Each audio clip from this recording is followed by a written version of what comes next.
Magandang gabi mga bossing. Alright. Meron na naman ako ditong munting puzzle, no? Dama puzzle. Alright. Sa mga mahilig sa puzzle, ito para sa inyo to mga bossing. Okay. Unang sulong ang puti. Talo ang itim. Tatalunin mga bossing. Kailangan hindi makatabla. Ipaliwanag natin, no? Ang puti may isang dama. Ayan. Ang itim meron din. Meron siyang mga piyon, 2, 4, 5, 5 piyon. Ang puti, 6 na piyon. O, lamang lang ng isa ang puti, no? O, puti ang unang susulong. Dito, pag hindi mo nakuha ang key move, ang sulong sa puti, maaring matalo ka o tumabla. Okay, kasi nakatutok eh. Halimbawa, sumulong ka dyan. Nakatutok na kasi yan, papakain. Yan, maaring dumama yan, Pwede nang dumama yan, di ba? O. Kung alisin mo yung dama mo, ay kakainin na naman ng isa. Yan. Tatlo pa nga yun eh.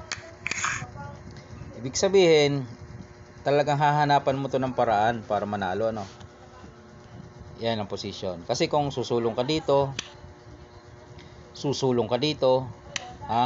ayun nga ang gagawin. Papakain to kasi dama na yun eh. Mabubutas na agad. Okay, balik lang natin.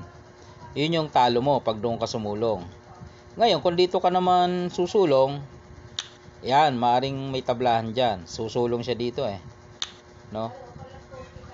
Kung sumulong ka dito, ayun ang gagawin. Pakain. Yan, susulong naman dito ang puti. Magpaparehas na ang inyong mga piyon. No? Magpaparehas na. Piyesa nyo. Yan, mangyayari. 4, 4. Mauwi talaga sa tabla. Okay? So, ibalik natin. Ang hinahanap natin ay panalo eh. Okay. Balik natin ang position. Ayan, yan ang position. Okay.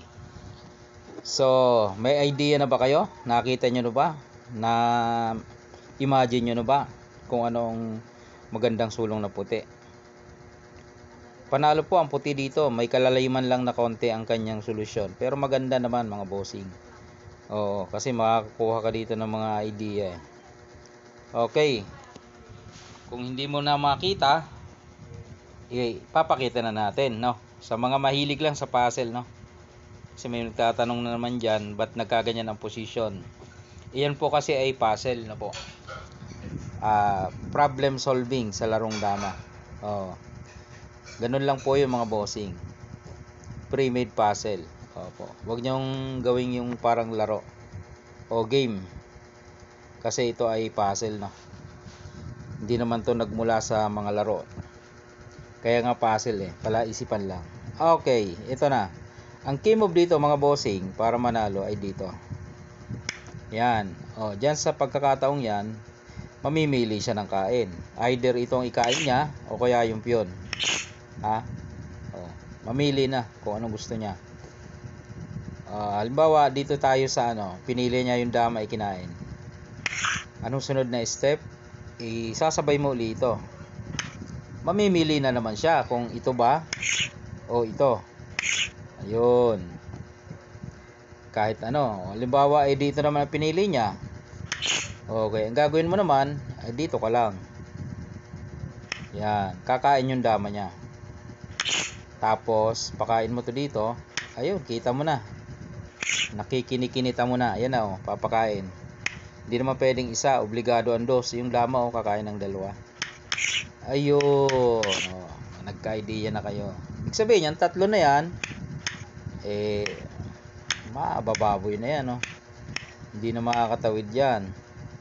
Kasi balik-balik nga eh. Diba? Papakain yan dalawa. Susulong ito dito. Maaabutan dito eh.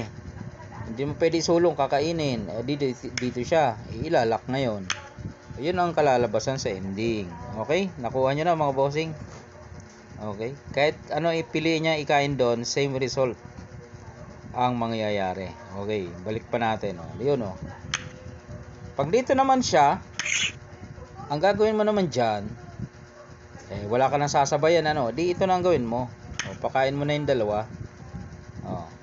Tapos Tapos ipakain mo yung dama doon, padalwa mo ulit. O ganun na naman. Ganun lang kasimple mga bossing ang puzzle na ito. Siyempre sa una hindi pa natin alam, kaya medyo nahihirapan tayo. Ngayon alam na natin, ay ganun lang pala. Okay.